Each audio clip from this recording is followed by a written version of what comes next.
Justify या innocent के साथ किताल फी सबीलिल्लाह करने का कहती हो, मैं आयतें पेश करूंगा तकरीबन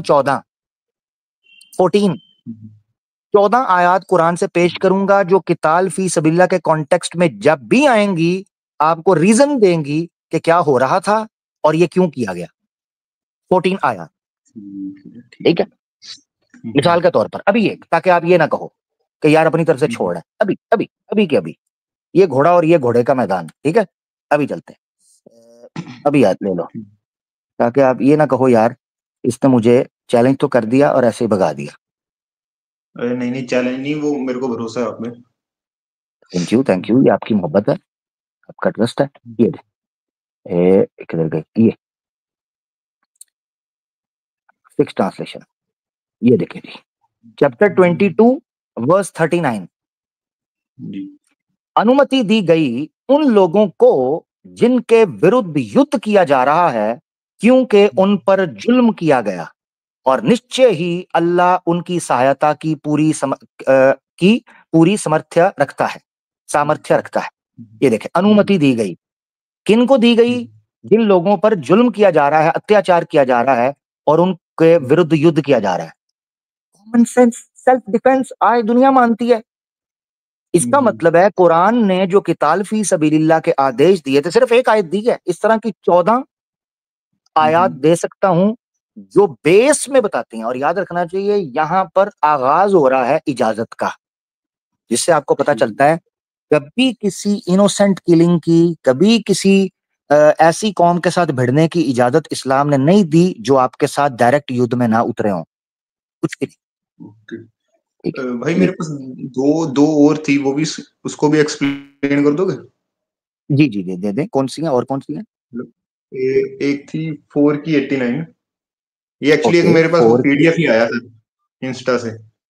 हाँ कोई बात नहीं, कोई बात नहीं, अच्छा है, कोई बात नहीं, आपकी वजह से हम भी समझ जाएंगे। अच्छा जी, 4 की 89 आपने कहा। जी जी। अच्छा, इसको पढ़ लेते हैं। औज़ुबिल्लाहि मिनश्शैतानिर्रजीम। वद्दू लौ तकफुरून कमा कफरू फतकूनून सवाअन फला तत्तखिदू मिनहुम औलियाआ हत्ता युहाजिरू फी सबीलिल्लाहि फ़इन तवल्लौ फ़खुज़ूहुम वक़्तुलूहुम हैसु वजदतुमूहुम वला तत्तखिदू मिनहुम वलिय्यन वला नसीरा। ठीक है, इसमें आपत्ति क्या है? कॉन्टेक्स्ट आपके सामने है। थोड़ा ज़ूम करो, थोड़ा ज़ूम कर करो। देता हूँ। हिंदी वाली। ट्रांसलेशन, सॉरी, इसमें जो आपको आपत्ति है मैं आपको बता देता हूँ। ये बेसिकली एक कौम के बारे में कहा जा रहा है, मुशरिकीन मक्का। मुशरिकीन मक्का के अंदर कुछ लोग रुक रहे थे जो समझते थे कि हमारी फैमिलीज वहां पर हैं, लिहाजा हमें वहां रुकना चाहिए, हम पीछे रुक जाते हैं। उनके बारे में ये कहा जा रहा है कि वो लोग हम पर हमला कर रहे हैं, अटैक कर रहे हैं, और तुम लोग वहां पर रुके हुए हो। वो हम पे अटैक कर रहे हैं और तुम लोग वहां रुके हुए हो, तो तुम अपने देश, अपने राष्ट्र, अपनी जगह के ऊपर आओ, अपने घर, उन ओरिजिनल घरों के अंदर आओ जिन जगह पर तुम्हें आना होता है, जिन जगह पर तुमने आना है, जिन जगह पर तुम्हें होना चाहिए, बजाय इसके कि एक ऐसी जगह पर बैठे हुए हो। मिसाल के तौर पर कल को वो हम पर अटैक करते हैं, हम अगर जवाबी तौर पर उन पर अटैक करेंगे तो कोलैटरल डैमेज, तुम लोग बीच में जख्मी हो जाओगे, तो युद्ध कैसे लड़ेगा? इसकी मिसाल समझते हैं, जैसे इंटरनेशनली इसकी मिसाल समझते हैं। अभी इंडिया और पाकिस्तान के माबैन युद्ध छिड़ने की जो है बात चल रही है, ऐसे ही है। जी जी। तो इंडिया ने क्या किया, पाकिस्तानी जितने इंडिया के अंदर मौजूद हैं उनके वीजे कैंसिल करके वापस भेज दिया, राइट। जी जी। और पाकिस्तान ने क्या किया, जितने यहाँ पर डेलीगेशंस थे, जितने उनके लोग थे, उन्होंने कहा वाघा बॉर्डर खोल रहे हैं, आप चले जाओ। ऐसे ही हुआ ना। जी जी। क्यों किया? इसलिए किया कि जो साधारण नागरिक हैं, नॉर्मल लोग हैं, इंडिया के पाकिस्तान में आए हुए या पाकिस्तान के इंडिया में आए हुए, ये ना हो युद्ध छिड़े तो लोग उनको काटना शुरू कर दें, मारना शुरू कर दें। तो अपनी अपनी जगह पर जाओ। इंडिया ने भी किया, पाकिस्तान ने भी किया। दैट मीन्स इंटरनेशनल स्टैंडर्ड इस चीज को फॉलो करता है कि जब किसी कौम, किसी जगह के साथ आपका युद्ध छिड़ जाता है ना, तो वहां के ओरिजिनल लोगों को वापस आना चाहिए उन लोगों के साथ। ठीक है, ये था पाया था। अच्छा, मैंने ट्रांसलेशन में पढ़ी थी ना, वो उसमें तो लिखा हुआ था कि ये काफिरों को अपना मित्र ना बनाओ क्योंकि वो अल्लाह को मानते नहीं है, तो ऐसे ऐसे करके। जबरदस्त जबरदस्त, बिल्कुल यहाँ पर ये लिखा हुआ है, मैं आपको बताता हूँ। ये फला तत्तखिदू मिनहुम औलिया हत्ता युहाजिरू फी सबिलिल्लाह, यहाँ कहा हुआ है। अच्छा, मगर ये कहा हुआ है मुसलमानों को कि आपने ऐसे लोगों को दोस्त नहीं बनाना जो लोग हिजरत नहीं कर रहे, राज निकल जाते हैं ना। जैसे मिसाल के तौर पर आपकी कॉन्फिडेंशियल इंफॉर्मेशन होती है, कॉन्फिडेंशियल इंफॉर्मेशन। तो आप जी मिसाल के तौर पर आपने देखा होगा कि अभी रिसेंटली एक आर्मी ऑफिशियल को पकड़ा गया इंडिया का, इंडियन आर्मी ऑफिशियल था, वो खबर भेज रहा था पाकिस्तान को, ठीक है ना, उसका कोर्ट मार्शल हुआ है कि वो इंफॉर्मेशन दे रहा था कि भाई इंडियन आर्मी ये प्लान कर रही है या एजेंसीज ये प्लान कर रही हैं, तो उनका कोर्ट मार्शल हो गया। तो इसी तरह कोई आप अगर ऐसे लोगों के साथ राब्ता करोगे जिनके साथ युद्ध के अंदर हो, तो कॉन्फिडेंशियल जो इन्फॉर्मेशन है वो लीक हो सकती है, लिहाजा धोखा हो सकता है। अब आ जाता है यहाँ पर कि क्या ऐसे काफिरों के बारे में कहा गया है कि जो नॉर्मल काफिर हैं, तो वो मैंने आपको 60 की सूरा 60 वर्स 8 और 9 में बता दिया कि वो काफिर जो आपके साथ युद्ध में नहीं, वो काफिर जो आपके साथ अच्छे हैं, वो काफिर जो आपके साथ डायरेक्ट लड़ाई के अंदर नहीं उतर रहे हैं, वो आपके साथ सुलह सफाई के साथ चल रहे हैं, आप उनके साथ कोई लड़ाई झगड़ा करने की, बल्कि उनके साथ न्याय करना है, उनके साथ अच्छा व्यवहार रखना है, तो कुरान कहता है। ठीक है, ये बात है। तो ये आयत, अच्छा एक और आयत आपने कहा था इसके अलावा, वो कौन सी है? और अभी मेरे को ऐसा तो याद नहीं है, मेरे पास 2-3 थी, ये मैंने पूछ ली वो तो। अच्छा ये भी, ये देखे ना, अगली आयत भी पढ़ लेते ये, ठीक है। ये कहा जा रहा है कि तुमने उनको दोस्त नहीं पकड़ना, उनके साथ मित्रता नहीं करनी। अब आगे आ जाता है, ये देखिएगा, ये अगली आयत में ना ये बता देते, सिवाय उन लोगों के जो ऐसे लोगों से संबंध रखते हैं जिनसे तुम्हारा और उनके बीच कोई समझौता हो, या वो तुम्हारे पास इस देश में आए कि उनके दिल इससे तंग हो रहे हों कि वो तुमसे लड़ें या अपने लोगों से लड़ाई करें। यदि अल्लाह चाहता तो उन्हें तुम पर काबू दे देता, फिर तो वो तुमसे अवश्य लड़ते। तो यदि वो तुमसे अलग रहें और तुमसे ना लड़ें और संगी के लिए तुम्हारी और हाथ बढ़ाएं, तो उनके विरुद्ध अल्लाह ने तुम्हारे लिए कोई रास्ता नहीं रखा। अब दो किस्म के नॉन मुस्लिम हैं, अगली आयत ही बता रही है, ठीक है ना, अगली वर्स वो बता रही है दो किस्म के नॉन मुस्लिम्स होंगे जब युद्ध लगेगा ना, युद्ध दो किस्म के। एक वो नॉन मुस्लिम्स होंगे जो युद्ध, जिनके साथ आप युद्ध लड़ रहे हो, तो वो आपके सामने आ जाएंगे युद्ध लड़ने के लिए, ठीक है। तो उनके साथ तो आप युद्ध लड़ रहे हो जंग के अंदर, ये कुरान उस वक्त के लिए बयान कर रहा है, अभी की सूरत हाल नहीं है, तब की।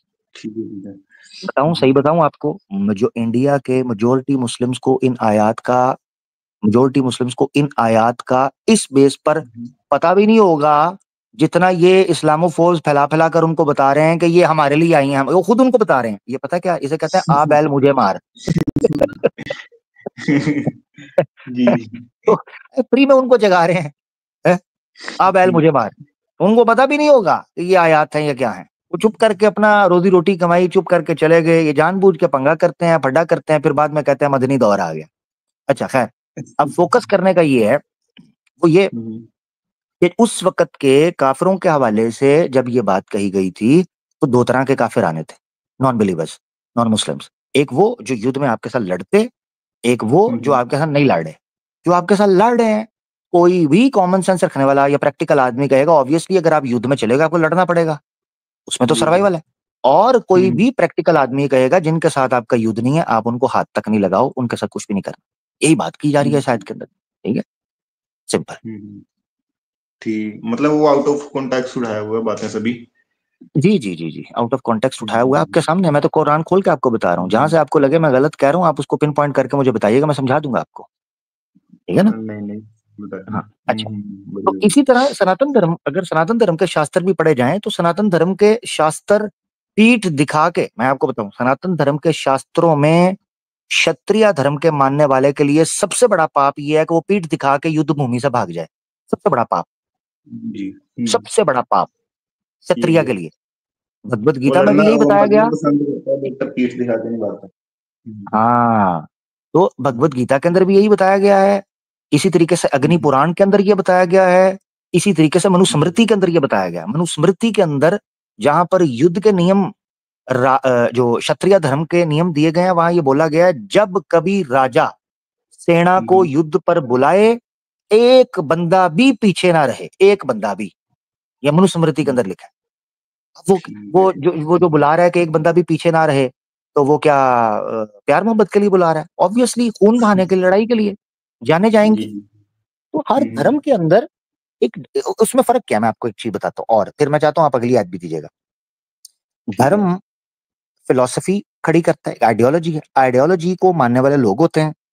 लोग जी। जब संख्या में बढ़ते हैं, पहले वो परिवार होते हैं, परिवार के बाद वो एक कुल बनते हैं, गोत्र वगैरह बड़े होते हैं, उसके बाद जी। वो एक सोसाइटी बनते हैं, सोसाइटी के बाद वो बड़े होकर देश की शक्ल इख्तियार करते हैं। तो देश चलता है नियमों के ऊपर। जब सनातन समाज पावर के अंदर था प्राचीन काल में, उनके कुछ नियम थे, युद्ध के नियम थे, व्यापार के नियम थे, विवाह के नियम थे, मुख्तलिफ जो कर्म कांड हैं उनके नियम मौजूद। इसी तरह इस्लाम था। इस्लाम में जब कुरान नाजिल हो रहा था, उस वक्त लोग पहले अकेले अकेले आते थे, उसके बाद सोसाइटीज बनी, फिर मदीना आया, मदीना के अंदर अपने डिफेंस के लिए नियम आए, उसमें ये आयात आई। अब ये ऐसे पेश करते हैं कि जैसे ये पता क्या कहते हैं, ये ऐसे पेश करते हैं जैसे कुरान की ये आयत मुसलमान को ये कह रही है कि जहां हिंदू देखो वहीं उसको लंबा डाल दो। ये कहां से जी। निकलता है यार? वही पोस्ट में भी यही लिखा हुआ था कि ये जो अटैक हुआ है ये तो कुरान के बेस पे ही हुआ है, ये कि नॉन मुस्लिमों को मारो। तभी देखो उन्होंने धर्म पूछ पूछ के मारा। हाँ, तो जी जी। मैं असल आपको में बता रहा हूँ वो हाँ हाँ, अटैक असल में कुरान के बस बिल्कुल खिलाफ हुआ है, बिल्कुल खिलाफ। बिल्कुल। आमिर भाई मैं आपको बताता हूँ इनकी ब्रेन वॉशिंग क्या है कि जहां जहां पे काफिर लिखा है ना, प्रवीण तोगड़ी ने वहां पे हिंदू लिख दिया है। वो कुरान हाँ, की ट्रांसलेशन पढ़ना प्रवीण तोगड़िया की।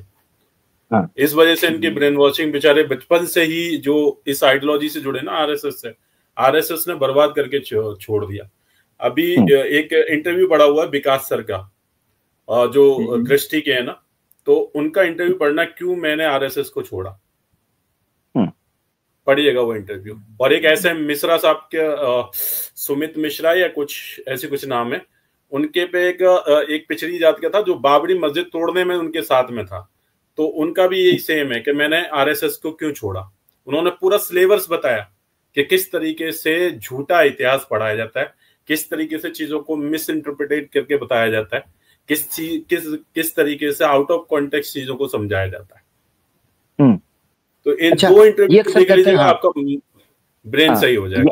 जी यहाँ मैं हाजिर नहीं, जबरदस्त जबरदस्त। यहाँ मैं संजीव भाई इससे पहले अगली आयत दें, मैं चाह रहा हूँ कि इनको मौका मिलना चाहिए। आयत जो इनको भेजी गई हैं ऑब्वियसली वो जो आ रही हैं पब्लिक के अंदर इंस्टाग्राम के थ्रू या पीडीएफ की शक्ल में, वो जरा क्लियर होती जाए। यहाँ मैं एक बात बताता हूँ। मैं अक्सर मेरे सनातनी कुछ दोस्त हैं, जब मैं उनको मिलता हूँ तो वो मुझसे जब ये चीज पूछते हैं ना कि यार देखो कुरान में तो ये, हमें तो ये बताया जाता है, ये बताया जाता है, मैं उनको कहता हूँ यार कुरान में अगर ये बताया जाता है तो मुसलमान, कुरान में हदीस में नमाज का कहा गया है, मैं मुसलमान को बड़ी संख्या में नमाज तो पढ़ता देखता हूँ, मगर अगर जो तुम कहते हो कि जहां हिंदू पाओ उसको करो, वो उसको नहीं पता, उस पर अमल नहीं कर रहा, नमाज तो पढ़ने जा रहा है। तो आगे से पता है क्या कहते हैं? कहते हैं नमाज पढ़ना आसान है ना, नमाज पढ़ने में कोई पकड़ा नहीं जाएगा ना, इसलिए नमाज पढ़ता है। मैंने कहा और मेरे दोस्त कुमार साहब, ये बात आपकी पहले चल जाती। आज तो हिंदुस्तान के अंदर मुसलमान नमाज भी पूरे ढंके के साथ पढ़ रहा है। आज भी उसको ये सोचना पड़ता है, वो घर की छत पर नमाज पढ़ता है, शोर मच जाए, वो घर की छत पे कौन सी ट्रैफिक जाम हो गई भाई, कमाल हो गया यार, है? घर की छत पे नमाज पढ़ रहा है तो शोर मच जाता है। इसका मतलब पता है क्या है? इसका मतलब यह है कि मुसलमान को पता है कि हमें क्या करना है क्या नहीं करना, और जो मुसलमान किसी ऐसी चीज के अंदर इन्वॉल्व होगा वो गोया कुरान को समझा ही नहीं है कि उसकी हकीकत क्या है। तो आसान लफ्जों के अंदर यूं समझे कि मुसलमान अगर कुरान पर या हदीस पर इस चीज को इसी तरीके से समझता होता जैसे हमें हिंदुत्व के लोग या इस्लामोफोब्स पेश करते हैं, तो भैया मुसलमान को 5 वक्त नमाज पढ़ता देखते हैं, मुसलमान को दाढ़ी रखा देखते हैं, मुस्लिम औरत को अबाया हिजाब पहना देखते हैं, मगर पूरे समाज, एक आध की मिसाल नहीं, नमाज बड़ी संख्या में लोग पढ़ते हैं ना, दाढ़ियां बड़ी संख्या में रखते हैं, संख्या में हिजाब बड़ी संख्या में। तो फिर ये हिंदू को जहां मिलता है वहां ये करते क्यों नहीं, अगर कुरान यही बताता है जैसे ये कहते हैं? इसका मतलब है वैसे नहीं है जैसे ये समझे हैं, यही तो फर्क है। अच्छा, फिर कहते हैं जी पावर, अच्छा कहते हैं पावर नहीं है इसलिए नहीं कर रहे। वो एक हिंदू था, वो कहता है इनके पास अभी पावर नहीं है, पावर होगी तो ये पता नहीं क्या कुछ कर देंगे। यार एक तरफ आप कहते हो कि मुगलों के पास पावर थी, उन्होंने ये कर दिया वो कर दिया, तो इसका मतलब है हिंदुस्तान की सरजमीन पर मुसलमानों पर एक समय ऐसे गुजरा है जिस वक्त उनके पास पावर थी, ये गुजरा है, ठीक हो गया। तो आज 80 करोड़ हिंदू कहां से आ गया? दो ही चीजें हो सकती हैं, दो ही चीजें, या तो Hindu the fastest breeding community है, सबसे ज्यादा बच्चे पैदा करने वाले सनातनी हैं फिर, या तो ये चीज हो सकती है, या ये हो सकती है कि बड़ी संख्या में लोगों ने सनातन धर्म को छोड़ा ही नहीं, तो फिर मानना पड़ेगा कि तलवार के जोर और डर फलाने और इन चीजों से नहीं हुआ। यानी कुछ ना कुछ इस थ्योरी का करना पड़ेगा। पता क्या बात है, हम कुछ भी हिंदुत्व वाले कोई भी थ्योरी पेश करते हैं ना कि हिंदू खतरे के अंदर है, ऑनेस्टली स्पीकिंग ग्राउंड रियलिटी उसको रिजेक्ट कर देती है। ग्राउंड रियलिटी यानी ऐसे समझें कि आप हिंदू समाज को एक ऐसी कड़वी दवाई खिलाने की कोशिश कर रहे हैं जो वो उल्टी करके बाहर फेंक देता है। करंट इंडिया खड़े नहीं होता इस थ्योरी के साथ। जी सॉरी संजीव भाई, अगली आयत आप कुछ पेश करना चाह रहे हैं? एक वो थी 9 की 5। वो तो मैंने रख दी, 9 की 5 तो मैंने रख दी खुद ही। फिर बस यही होंगी, फिर यही थी 2-3। हाँ यही बस ज्यादा वो चल रही होती है। हाँ मेरे ख्याल से एक ये 9 की 25 भी आजकल बड़ी चल रही है, ठीक है। मेरे ख्याल से 9 की 25 है या 424। हाँ ये वाली ये बड़ी पेश की जाती है ना, कह दो 9 की 24। पहलगाम में जाकर ये भी बड़ी पेश की थी, पहलगाम में। तो ये एच मुस्लिम्स ने, कह दो यदि तुम्हारे बाप, तुम्हारे बेटे, तुम्हारे भाई, तुम्हारी पत्नी या तुम्हारे रिश्ते नाते वाले और माल जो तुमने कमाया है और कारोबार जिसके मंदा पड़ जाने का तुम्हें भय है और घर जिन्हें तुम पसंद करते हो, तुम्हें अल्लाह और उसके रसूल और उसके मार्ग में जिहाद करने के अधिक प्रिय हैं तो प्रतीक्षा करो यहाँ तक कि अल्लाह अपना फैसला ले आए, और अल्लाह अविज्ञाकारियों को मार्ग नहीं दिखाता। ठीक हो गया, सही है। हाँ अब ये वर्ष पेश की जाती है और पेश करके कहा जाता है, ओ हो, देखो कहा जा रहा है कि किताल फी सबीलिल्लाह, किताल फी सबीलिल्लाह ना तुम्हारा बाप देखता है, ना तुम्हारा बेटा देखता है, ना तुम्हारा भाई, ना तुम्हारी पत्नी, ना तुम्हारा रिश्ते नाते, ना तुम्हारा माल, ना तुम्हारी कमाई, ना तुम्हारा कारोबार, ना तुम्हारा घर, ना तुम्हारा व्यापार, ये कुछ भी नहीं देखता। सारे के सारे मुसलमान सिर्फ जिहाद फी सबीलिल्लाह को सबसे ऊपर रखते हैं, किताल फी सबीलिल्लाह को, ये बात कर रहे होते हैं। अब मैं आपसे एक चीज पूछता हूँ संजीव भाई, आपसे पूछता हूँ, ठीक है। जी जी बोलो। संजीव भाई आप खड़े हो बॉर्डर पे, बॉर्डर पे, ठीक है, और युद्ध लग गया, ठीक है, युद्ध लग गया, आप बॉर्डर पे खड़े हो।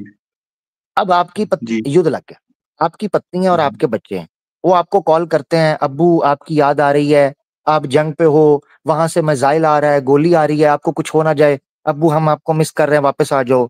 पत्नी भी कहती है प्लीज पतिदेव आप क्या कर रहे हैं, संजीव साहब प्लीज वापस आ जाइए, क्या कर रहे हैं, क्यों कर रहे हैं, इतनी फौज है, आप क्यों कर रहे हैं, वापस आ जाएं।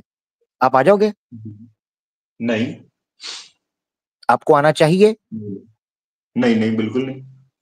इसका मतलब है आप अपनी पत्नी, अपने बच्चों, अपने माँ बाप, अपनी प्रॉपर्टी, अपने भविष्य, अपनी जान से बढ़कर अपने कर्तव्यों को सम्मान या मकाम दे रहे हैं, ऐसे ही है।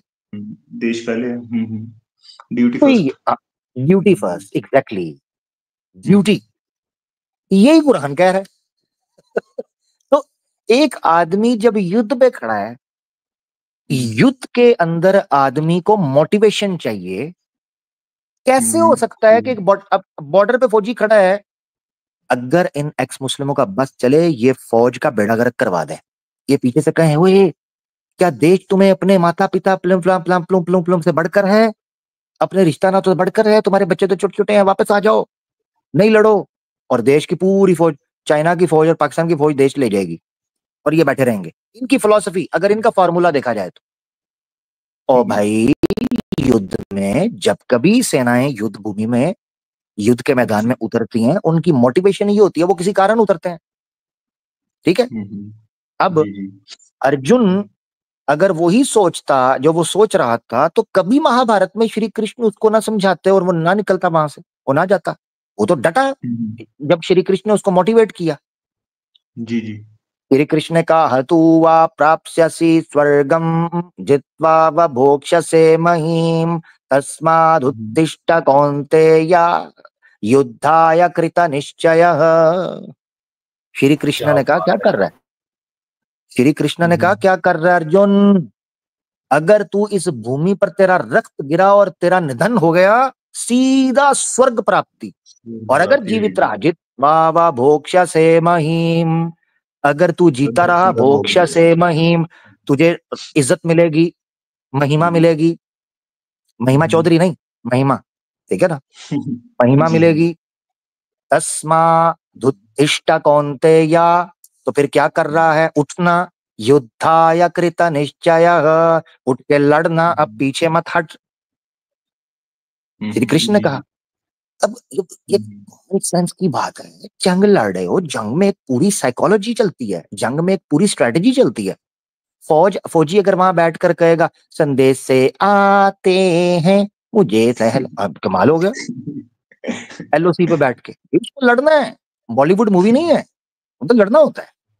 जी सी जी बात है प्यारे भाई, काश हमारे लोग समझते, उनको पता चलता। ये युद्ध की सूरत तौबा, युद्ध की आयत है, उसमें बताया जा रहा है कि तुम्हें दुनिया की कोई लालच, दुनिया का कोई चीज तुम्हें धोखे में ना डाले। तुम्हारे लिए सबसे ऊपर तुम्हारा कर्तव्य होना चाहिए, वो है तुम्हारे ईश्वर, तुम्हारे रसूल और सत्य और धर्म के काम को पूरा करना। ठीक न्याय है। के लिए कोई भी, इतनी सी बात है। सेम ही है वो, बात तो सेम होगी जैसे भगवत गीता में लिखा और सेम इसमें लिखा है बिल्कुल बिल्कुल कि ऐसे ही, बुराई के खिलाफ युद्ध करना। बिल्कुल। श्री कृष्ण भगवत गीता में स्टार्ट दूसरे अध्याय के अंदर अर्जुन को पता है क्या बोलते हैं? अर्जुन को, पूरे कुरान के अंदर ऐसी कोई बात नहीं है जो भगवत गीता में लिखी है, और ये बात एक मेल को इतना हिट करती है जिसका अंदाजा नहीं। मैं समझता हूँ इससे बड़ी मोटिवेशन और कोई भी नहीं है। नपुंसक बोला होगा हाँ, कि क्या तुम बोला? नपुंसक, कि नपुंसक देखो को पकड़ तुम्हें ली, शोभा नहीं देती। जी भाई आप ज्ञानी हैं, आप तो मेरा पॉइंट ही पकड़ गए, वाह। नहीं पता मेरे बिल्कुल को, ऐसे, पढ़ी हुई मैंने। हाँ, पूरे कुरान में किसी जगह पर ये नहीं कहा गया कि तुम नपुंसक हो जाओगे, पीछे हट रहे हो तो ये नहीं, नहीं नहीं, भगवत हो गीता में नहीं कहा गया। जाओगे, उसको उसको बोला है कि तुम नपुंसक की तरह बैठ मत हाँ, और यही युद्ध कहा कर ना, बुराई के खिलाफ। बिल्कुल बिल्कुल, नपुंसक की तरह मत बैठ और ये काम ना कर, उठ, युद्ध लड़, हाँ, ठीक है, क्योंकि ये तेरा कर्तव्य है वो युद्ध लड़ना। हाँ। कर्तव्य है। तो बस कर्तव्य जब होता है तो वो पिता से, खुद से, बच्चों से, बीवी से, रिश्तेदारों से, माल से, दौलत से, सबसे ऊपर होता है। यार कॉमन सेंस की बात है कि फौजी जब युद्ध के अंदर जा रहा होता है, उसको पता होता है, हो सकता है मैं मर जाऊं, पता होता है लोग मरते हैं, उसको पता होता है मरता हूं। मतलब ये नॉर्मल मुसलमान के लिए नहीं है, जो जैसे कोई फौज लेवल के है उसके लिए है ये। हाँ जी, जो फौज लेवल का है, जो उस कॉन्ट्रैक्ट से बाहर एक अलग दुनिया और एक अलग सिस्टम के अंदर रन हो रहा है। इंडिया के हालात इस वक्त वो नहीं है कि ये आयत उनके ऊपर आती हो, ये धक्के से तंग करते हैं, धक्के से, ठीक है ठीक है, ओके। ठीक है, ये बात है, ठीक। चलो चलो, ठीक है, बढ़िया। हाँ बहुत बस यही थे, दो बहुत, तीन डाउट थे, वो क्लियर हो गया अपने। थैंक यू संजीव भाई, बहुत अच्छा लगा और आपने बड़े अच्छे से सुना। आई एम रियली थैंकफुल, बहुत मजे की आपसे बात हुई, आप आते रहिए भाई, थैंक यू। जी, ओके ओके, ठीक है, दोबारा जुड़ेंगे। थैंक, दोबारा जुड़िएगा, ओके। थैंक यू संजीव भाई। दोस्तों साथ धन्यवाद, बड़ा बड़ा धन्यवाद। संजीव भाई से बड़ी प्यारी गुफ्तगू चली दोस्तों, इससे हमें बहुत कुछ सीखने को मिला संजीव भाई की बात से, और वो ये है कि अगर आप ठंडे दिमाग से कुरान को पढ़ने का प्रयास करेंगे, आपको एक कॉमनैलिटी, एक सिमिलैरिटी नजर आएगी,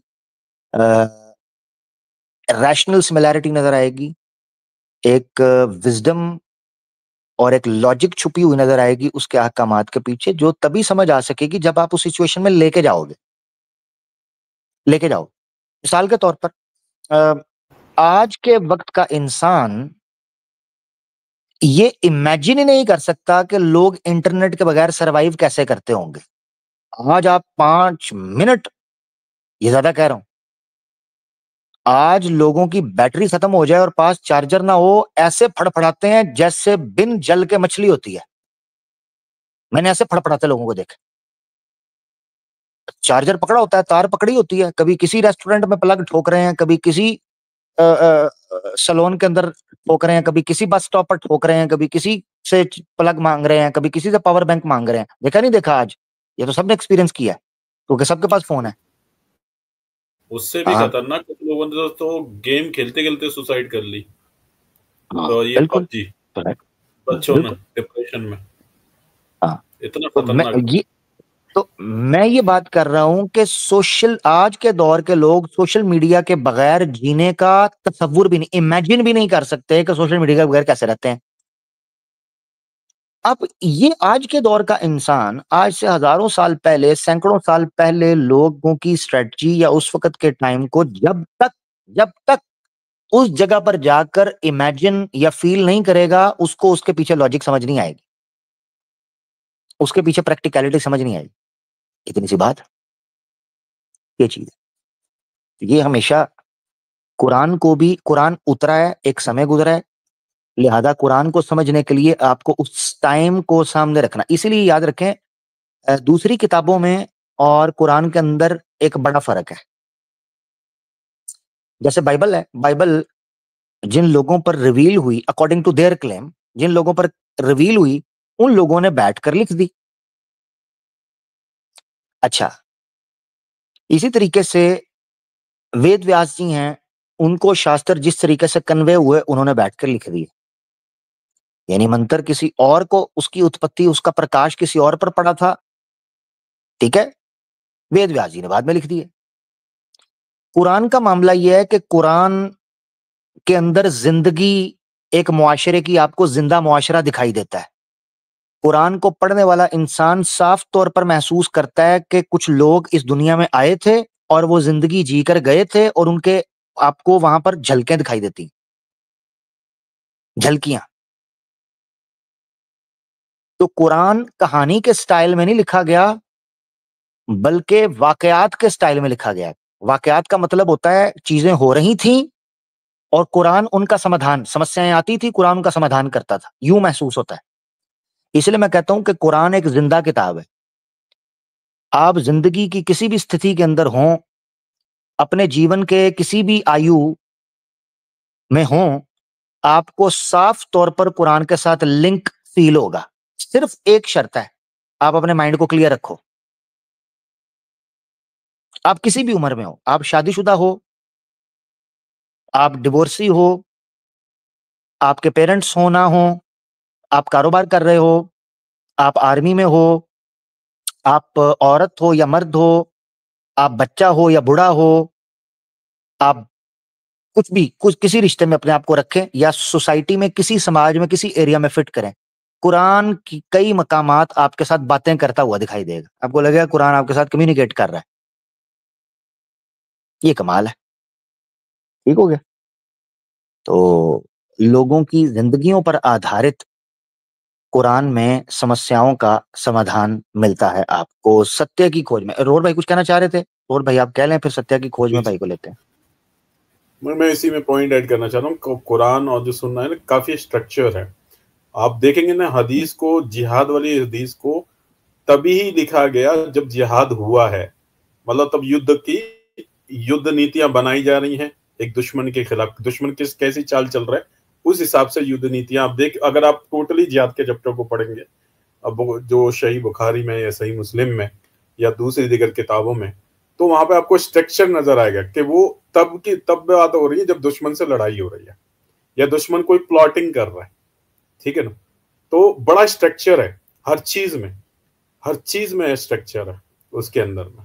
चाहे भली वो काजी का सिलसिला हो, जस्टिस का सिलसिला हो, अपने परिवार के साथ में किस तरीके से व्यवहार करना है उसका सिलसिला हो, बीबी के हकूक, बच्चों के हकूक, माँ बाप के हकूक कैसे करने हैं उसका स्ट्रक्चर हो, मार्केट को कैसे हैंडल करना है, किस तरीके का जस्टिस सिस्टम रखना है, वो कैसे हैंडल करना है उसका स्ट्रक्चर है। ठीक है ना? आर्मी को कैसे हैंडल करना है उसका सिस्टम है, पॉलिटिकल मुद्दों को कैसे हैंडल करना है उसका स्ट्रक्चर है, कि किस तरीके से मिनिमम कैजुअलिटी हो, उसके लिए मुआहिदों का सिलसिला चला। तो बहुत सारा मैं बोल रहा हूँ कि जितना जितना मैं सिस्टम में